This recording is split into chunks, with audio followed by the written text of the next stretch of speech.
Welcome to the One Year Bible, July 7. The Old Testament reading, 1 Chronicles chapter 4, verse 5 through chapter 5, verse 17.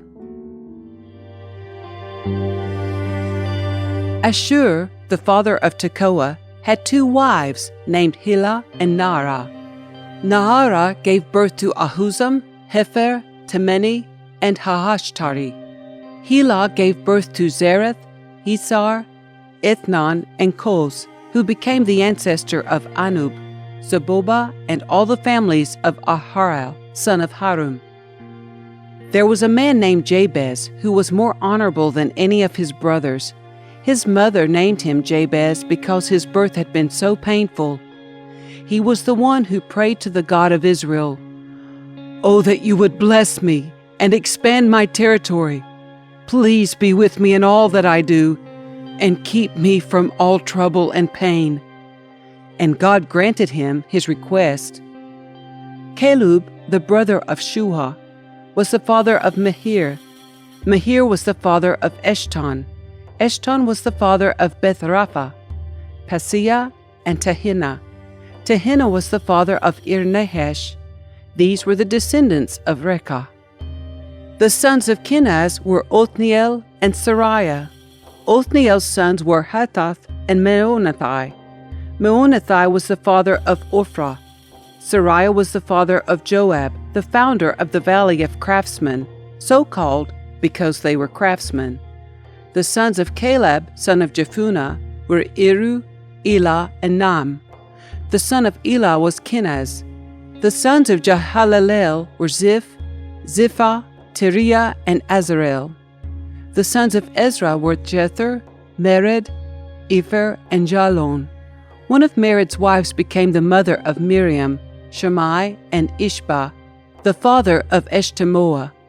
He married a woman from Judah who became the mother of Jared, the father of Gedor, Heber, the father of Soko, and Jekuthiel, the father of Zanoah. Mered also married Bethiah, a daughter of Pharaoh, and she bore him children. Hodiah's wife was the sister of Naham. One of her sons was the father of Keilah the Garmite, and another was the father of Eshtemoa the Maakathite. The sons of Shimon were Amnon, Rena, Ben-Hanan, and Tilon. The descendants of Ishi were Zoheth and Ben-Zoheth. Shelah was one of Judah's sons. The descendants of Shelah were the father of Lekah, Laadah, the father of Marashah, the families of linen workers at Beth Ashbea, Joachim, the men of Kozebah, and Joash and Seraph, who ruled over Moab and Jashubi-Lehem.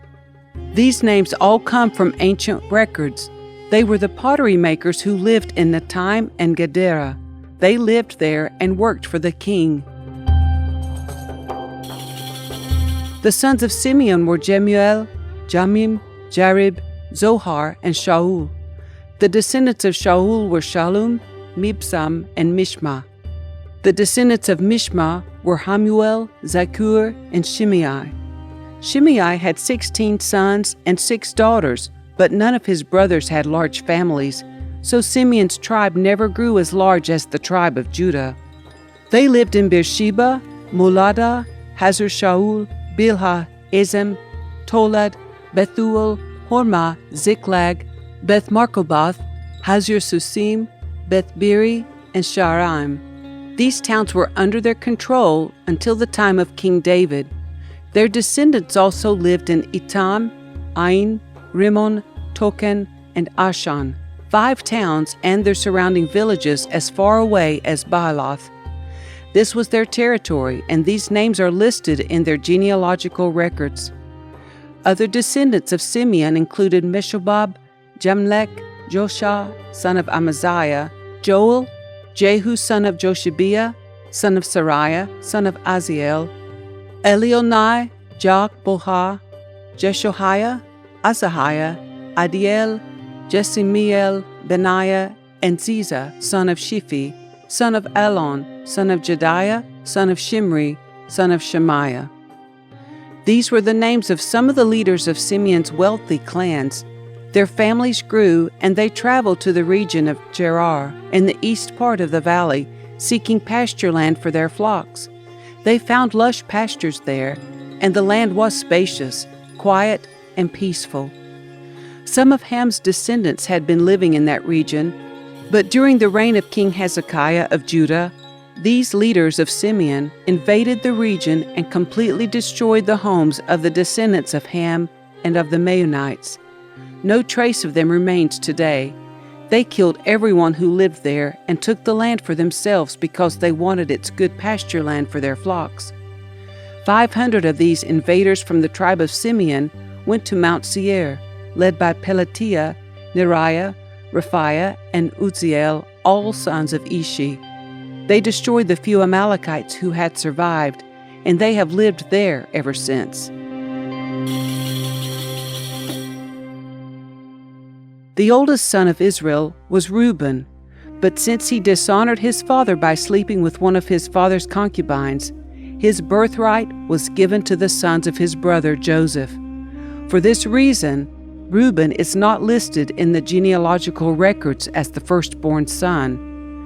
The descendants of Judah became the most powerful tribe and provided a ruler for the nation, but the birthright belonged to Joseph. The sons of Reuben, the oldest son of Israel, were Hanok, Palu, Hezron, and Carmi. The descendants of Joel were Shemaiah, Gog, Shimei, Micah, Reaiah, Baal, and Bera. Bera was the leader of the Reubenites when they were taken into captivity by King Tiglath-Pileser of Assyria. Bera's relatives are listed in their genealogical records by their clans: Jael, the leader, Zechariah, and Bela, son of Azaz, son of Shema, son of Joel. The Reubenites lived in the area that stretches from Aror to Nebo and Baal-Meon. And since they had so many livestock in the land of Gilead, they spread east toward the edge of the desert that stretches to the Euphrates River. During the reign of Saul, the Reubenites defeated the Hagrites in battle. Then they moved into the Hagrite settlements all along the eastern edge of Gilead. Next to the Reubenites, the descendants of Gad lived in the land of Bashan, as far east as Selecah. Joel was the leader in the land of Bashan, and Shepham was second in command, followed by Jaanai and Shaphat. Their relatives, the leaders of 7 other clans, were Michael, Meshullam, Sheba, Jorai, Jachin, Zia, and Eber. These were all descendants of Abihail, son of Huri, son of Jeroah, son of Gilead, son of Michael, son of Jeshai, son of Jahdo, son of Buz. Ahi, son of Abdiel, son of Guni, was the leader of their clans. The Gadites lived in the land of Gilead, in Bashan and its villages, and throughout all the pasture lands of Sharon. All of these were listed in the genealogical records during the days of King Jotham of Judah and King Jeroboam of Israel.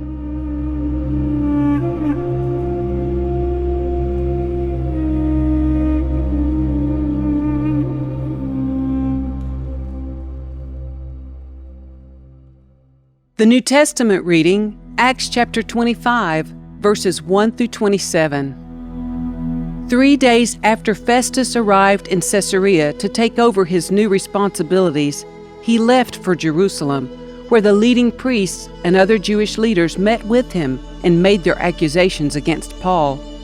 They asked Festus as a favor to transfer Paul to Jerusalem, planning to ambush and kill him on the way. But Festus replied that Paul was at Caesarea and he himself would be returning there soon, so he said, "Those of you in authority can return with me. If Paul has done anything wrong, you can make your accusations." About 8 or 10 days later, Festus returned to Caesarea, and on the following day, he took his seat in court and ordered that Paul be brought in. When Paul arrived, the Jewish leaders from Jerusalem gathered around and made many serious accusations they couldn't prove. Paul denied the charges. "I am not guilty of any crime against the Jewish laws, or the temple, or the Roman government," he said. Then Festus, wanting to please the Jews, asked him, "Are you willing to go to Jerusalem and stand trial before me there?" But Paul replied, "No, this is the official Roman court, so I ought to be tried right here. You know very well I am not guilty of harming the Jews. If I have done something worthy of death, I don't refuse to die. But if I am innocent, no one has a right to turn me over to these men to kill me. I appeal to Caesar." Festus conferred with his advisors and then replied, "Very well, you have appealed to Caesar, and to Caesar you will go." A few days later, King Agrippa arrived with his sister Bernice to pay their respects to Festus. During their stay of several days, Festus discussed Paul's case with the king. "There is a prisoner here," he told him, "whose case was left for me by Felix.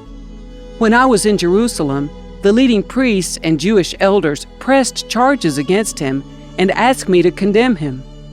I pointed out to them that Roman law does not convict people without a trial. They must be given an opportunity to confront their accusers and defend themselves. When his accusers came here for the trial, I didn't delay. I called the case the very next day and ordered Paul brought in. But the accusations made against him weren't any of the crimes I expected. Instead, it was something about their religion and a dead man named Jesus, who Paul insists is alive. I was at a loss to know how to investigate these things, so I asked him whether he would be willing to stand trial on these charges in Jerusalem. But Paul appealed to have his case decided by the emperor. So I ordered that he be held in custody until I could arrange to send him to Caesar." "I'd like to hear the man myself," Agrippa said. And Festus replied, "You will, tomorrow." So the next day, Agrippa and Bernice arrived at the auditorium with great pomp, accompanied by military officers and prominent men of the city. Festus ordered that Paul be brought in. Then Festus said, "King Agrippa and all who are here, this is the man whose death is demanded by all the Jews, both here and in Jerusalem. But in my opinion, he has done nothing deserving death. However, since he appealed his case to the emperor, I have decided to send him to Rome. But what shall I write the emperor? For there is no clear charge against him. So I have brought him before all of you, and especially you, King Agrippa, so that after we examine him, I might have something to write. For it makes no sense to send a prisoner to the emperor without specifying the charges against him."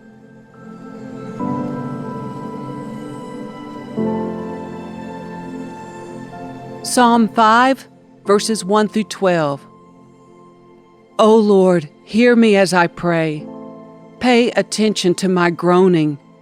Listen to my cry for help, my King and my God, for I pray to no one but you. Listen to my voice in the morning, Lord. Each morning I bring my request to you and wait expectantly. O God, you take no pleasure in wickedness. You cannot tolerate the sins of the wicked. Therefore the proud may not stand in your presence, for you hate all who do evil. You will destroy those who tell lies. The Lord detests murderers and deceivers. Because of your unfailing love, I can enter your house. I will worship at your temple with deepest awe. Lead me in the right path, O Lord, or my enemies will conquer me. Make your way plain for me to follow. My enemies cannot speak a truthful word. Their deepest desire is to destroy others. Their talk is foul, like the stench from an open grave. Their tongues are filled with flattery. O God, declare them guilty. Let them be caught in their own traps. Drive them away because of their many sins, for they have rebelled against you. But let all who take refuge in you rejoice. Let them sing joyful praises forever. Spread your protection over them. that all who love your name may be filled with joy. For you bless the godly, O Lord. You surround them with your shield of love. Proverbs 18, verse 19. An offended friend is harder to win back than a fortified city. Arguments separate friends like a gate locked with bars.